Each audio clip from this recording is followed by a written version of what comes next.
I was held hostage and raped by a guy named Mike. I was 13, 14, and he was a 27-year-old sex offender from Wyoming. When I was younger, when I didn't have anywhere to go, like I would stay at my mom's friend's house, and I was like forced to sleep with my mom's friends, like so I would have a place to stay, or so I could have, like it was just like something that I felt like I had to do when I was young. I live inside my own world of make-believe. All right, guys, I'm down here, Yakima, downtown by the bus station with Jessica, who's fresh out of prison, living in a halfway house, and going through the stages of recovery. So, Jessica, good morning. How are you? I am doing all right. I'm Jessica. I'm 26. I'm at work release, finishing my prison sentence. I just got ending my 5 years, so that's exciting. And you've been in the halfway house for how long? Since September 5th. Since September 5th. Yep, and I have till August 6th of next year. Oh boy. So, love DOC. And you were in prison for what? So I got into a car accident. I had a seizure while I was driving, and I got into a car accident. I like flew through an intersection, and they hit me 10 months later. They first originally charged me with 6 counts of attempted murder, and then it dropped down to 6 counts of vehicular assault in the first degree. Since I wasn't like intentional, and I proved that I had a seizure, so they gave me 5 years for that, and I'm doing the whole thing. Have you done any prison time before that, or was that your first time? So I've been to juvenile prison, a lot of juvenile detention, and this is my first like big girl stretch in prison, yeah. But I've been to jail and stuff like that. And prior to all of this, you were also addicted to drugs pretty bad, correct? Yes. So meth, heroin, cocaine, benzos, you name it, everything. I prefer shooting heroin. That was like my drug of choice. Meth has always been like a social thing. I started shooting when I was 13 years old. I started doing drugs when I was 9. I've smoked cigarettes since 6th grade. And I grew up, my mom used to cook dope when I was a kid. Everyone in my family are all like drug addicts and everything. So, it grew up, that's how I grew up, and it was normal to me. So then now, so I lost my train of thought. Okay. Your mom was cooking dope? Yeah, my mom was cooking dope, and then she went to prison a few times. So I just like grew up at the trap house. Whoever wanted to take care of me took care of me. And what does that mean? Does that mean like being taken advantage of, abused, sexually assaulted? Yeah, I went through all of that stuff. Mental, physical, emotional abuse was really bad. When my mom first got out of prison, she didn't really know where I was because she couldn't be around me really because I was still using when I was 13 and 14. I was held hostage and raped by a guy named Mike. I was 13, 14, and he was a 27-year-old sex offender from Wyoming. When I was younger, when I didn't have anywhere to go, like I would stay at my mom's friend's house, and I was like forced to sleep with my mom's friends, like so I would have a place to stay, or so I could have, like it was just like something that I felt like I had to do when I was young. I didn't really get into the whole prostitution thing, but I started selling drugs at a really young age, and that's what I really built my life on until I got pregnant when I was 18. I was clean for 2 years. I had 2 kids, like back to back. Then I got in that car accident, and then when they found out I was going to prison, I just went off the deep end again. I lost my kids. They adopted them out while I was in prison, open adoption. So I still get to see them, but yeah. And when's the last time you saw your kids now?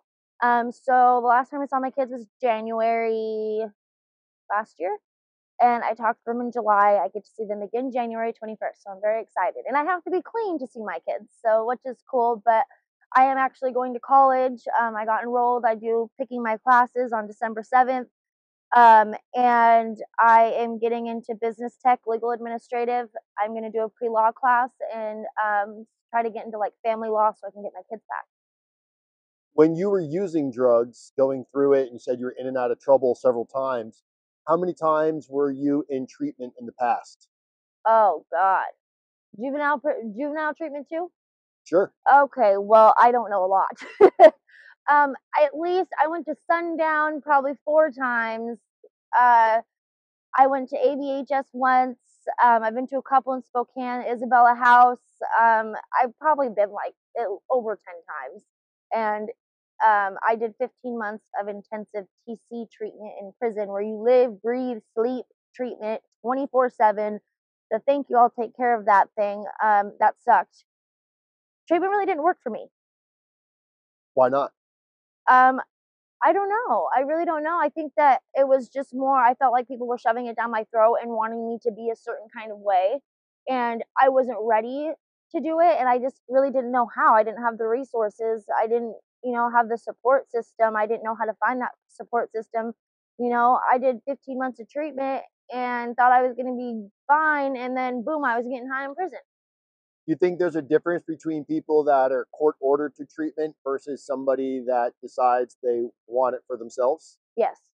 I definitely do because there's yes and no because some people that are court ordered to do treatment actually take it seriously and then decide that they want to change their life because the court ordered them to do something and it's giving them, a pathway, So sometimes it can be helpful, yes, but I don't think anyone's going to get clean unless they actually want to get clean or that they have the resources and they start dipping their toes in the clean and recovery lifestyle. So here in Yakima, which is probably not that different than the rest of the United States that has homeless and addiction problems and things of that nature, when we hear people saying people are homeless because the economy tanked, how much of that is true versus because there's a lot of housing out there for people to take advantage of, but there's probably curfews and substance abuse restrictions in order to stay at these housings. Do you feel like a lot of individuals at this point, until they can get their addiction under control, that they choose the addiction versus getting clean in order to stay in one of these houses? So, yes, again, yes and no. So, I feel like a lot of people, including myself especially, have a issue with authority and an issue with um, following certain rules and guidelines. But I'm learning that the rules and guidelines are in place for a reason. I just went through that last night. I had an experience. So, you Tell know, us what happened last night if you can. I got another phone. I didn't deviate or nothing. I just the SafeLink people. My phone was broke, so I gave my old phone to a friend that I went to a meeting with. Went to the work release with the new phone, and they're like they confiscated it and said to get my other phone back, and I couldn't have either one of them now. So because it was in the cell phone policy that they seem to not be able to have or show me. So I'm just like, you just gotta suck it up and go with the flow. But I really think that people who are homeless, they have a choice of what they're doing. I know some people, like my brother, he struggles with like schizophrenia, severe mental health issues, and he can't do things on his own. There are people in places that will help you get through those kind of things. There's also, you know, resources for people who are homeless. Now, you don't necessarily have to be clean to dip your toes in and get your feet wet in these resources. I actually met a guy the other day or last week that he moved here. He was homeless, had nothing, and he got in with connections, got him into a house, and he got clean there. But yes, there is certain restrictions and stuff. But do you want to be homeless and you know keep your addiction going and keep your life going on a downhill slope? Or do you want to, obey by certain rules and regulations to have a stable house, to be able to have food, water, and shelter and your necessities? It really just depends on what that person really values in life. It just comes down to like what you value. If you value yourself, then you're going to do things that are better for yourself. If you don't value yourself, then you need to take steps to figure out how you can value yourself and what you need to do to take a turn. Mental health. I got bipolar 1, manic episodes, anxiety, depression, PTSD. I'm crazy, literally. And I'm on my meds. I didn't think I needed meds before, but I do, 100%. I also go to Ideal Options and I'm on Subutex because I'm allergic to the Suboxone. I'm going to get on the Sublocade shot. If you go get on the Sublocade shot, it helps you get off of the fentanyl and heroin, and it doesn't have any withdrawals. It just helps you get off of it. A lot of people, I think my biggest thing was like, I don't want to withdraw. Withdrawing sucks and it hurts and it's painful and there's nothing you can do about it. that helps, so I think getting, your medical, your mental, and your physical all put together and come up with a plan, then you can do it. And it baby steps, it's all that matters. And what I do in my free time is I go to the gym.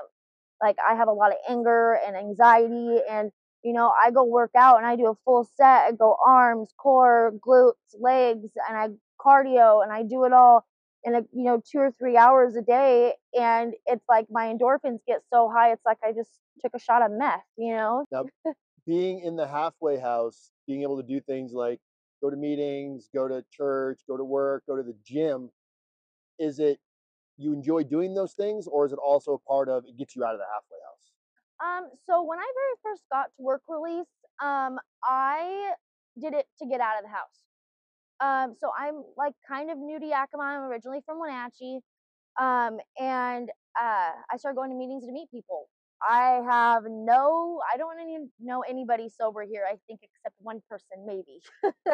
And I started going to this meeting, and I started reaching out and meeting people. And just this one meeting I go to, I have like three really good friends that I've made, and we're all in recovery, and we're all in like different stages of our recovery. And it's like, I started to want to go to meetings. Now I try to go every day. And the gym, I've always loved going to the gym. I'm ADHD, like manic episode, like can't do anything. I got to do something. So I'm always going to the gym.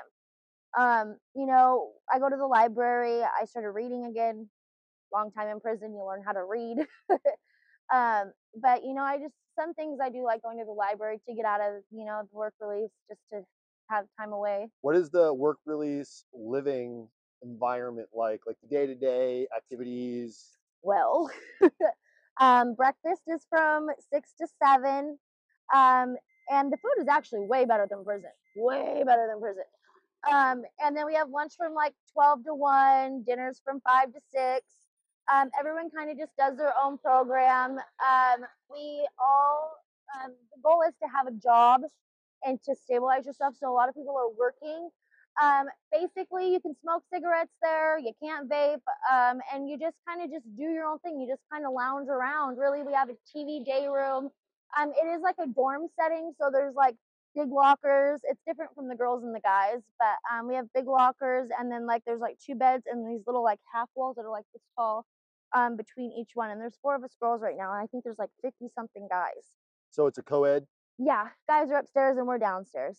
What type of interaction do you guys have with each other? It's not very much. They don't like the girls and the guys to really communicate. Some officers are like, don't talk to each other. Some are like, yeah, you can go communicate. We have two separate yards. Sometimes the sergeants will take us out to go play basketball or with them. I like to go out, and you know what I mean. I'm young and like to go do things. The other girls are not really, into doing stuff, but I like to go out and play sports and stuff with them. But it just depends on who's working. We can, like, if I see them out in the community, I can talk to them and stuff out in the community, but they don't really want us to like be friends. I imagine it's against policy to have any kind of relationship with Oh, another. absolutely not. You get sent right back to prison Really? immediately. Even if I had someone on my phone and we were texting, and shit, I got my phone taken for 4 days. And they're like, if you do it again, you're getting a major infraction. I was like, it wasn't even like I just know the person. You know what I mean? So it's kind of interesting seeing a lot of people there that you know from home. You Right. know, Do you see a lot of people violate in there or yeah. deviate? So deviating will get you sent back to prison. We actually got shut down because the marshals came in because some guy had a gun in the work release and was sneaking out at night. Is this a federal? No, Okay. no, it was marshals because there was a gun Ah, involved. okay. And so I don't know if he had it in the work release or it was just on his phone in a picture or something like that. I'm not really quite sure the details. And then we just all got UA'd the whole facility because people were popping hot. 14, 15 guys got dirty UAs and lost 3 months of good time, or something to that sort. I kind of just stay out of trouble. I got in trouble once because I cussed somebody out, but that's because I have an issue with a You got the redheaded temper. yeah, and then the authority thing. I don't want to listen to authority, but I'm learning to listen to authority one day at a time. Do they? Are you tethered? Do they monitor like where you are? GPS on your phone or an ankle monitor? So we don't have an ankle monitor. I don't know if the GPS are phones. So there's no app on there that you have to No, like look at no, every but I now and don't. They have like our MEID numbers and all that stuff. then. Right. And we have these. You want to see what the yellow slip looks like? Let's see it. Okay, my pass for the community. Let's see. Okay. So this is stating this is my DOC pass to be out in the community, and so what this is showing is my name and what time I can leave the facility, what time I have to be back in the facility, the address where I'm going, the phone number, and why I'm going, and then it has to be approved by my CCO. And if So when you go to like a place like right now, you're going to a meeting. Yep. Do you have to get it signed off while you're there? Yeah, I have a meeting slip and I have to bring back verification that I was there. If I don't bring back verification, then they have to call and it gets become a mess, or we can get in trouble for not bringing back verification. And then I have to have this slip when I come back. If I do not have this, I don't know what happens, but I know it's not good. But yeah, they are very picky. See, like when we have a schedule plan in place, like I have a schedule plan, I'm able to go to the fitness center from 9 to noon. I can leave at 8:30 and be back 2.5 hours later. A That's a specific schedule plan. gym that they make you go to, or you can pick your own gym? I'm not quite sure exactly. I'm sure you could pick your own gym if you wanted to. I just go to Evolution Fitness. That's Okay. like my favorite gym ever. It's got all my favorite equipment. Some advice, Jessica, that you would have for the younger version of you, growing up with being taken advantage of sexually, mentally, not being able to identify a healthy relationship versus an unhealthy relationship, creating boundaries, all of these things that you're working on now. What's some advice you'd give somebody that you wish you had? I would say don't give up on yourself and value yourself as a person and as who you are. My suicidal ideation is a lot better now than it was. I know I'm not the only one that struggles with that. And I would say that, you know, being defiant against authority is not always the best idea. Sometimes it's just all right to say okay. And sometimes okay will just get you farther. Don't be afraid to reach out for help. You can go to a meeting, you can go to resources, get somebody walking down the street and ask for help when you need it. Don't think that you have it all figured out and that you don't need any help and you can do it all on your own, because they say it takes an army to raise a kid. Well, it takes an army to help someone through recovery as well. Well, there you go, guys. This is exactly what recovery looks like. Jessica, thank you so much. Yes, thank Wish you. the best of luck. She's going to go to a meeting right now and get some coffee, and she works at Denny's. So if you're in town, go see her. Favorite waitress in town. Peace, guys. I live inside my own world of make-believe.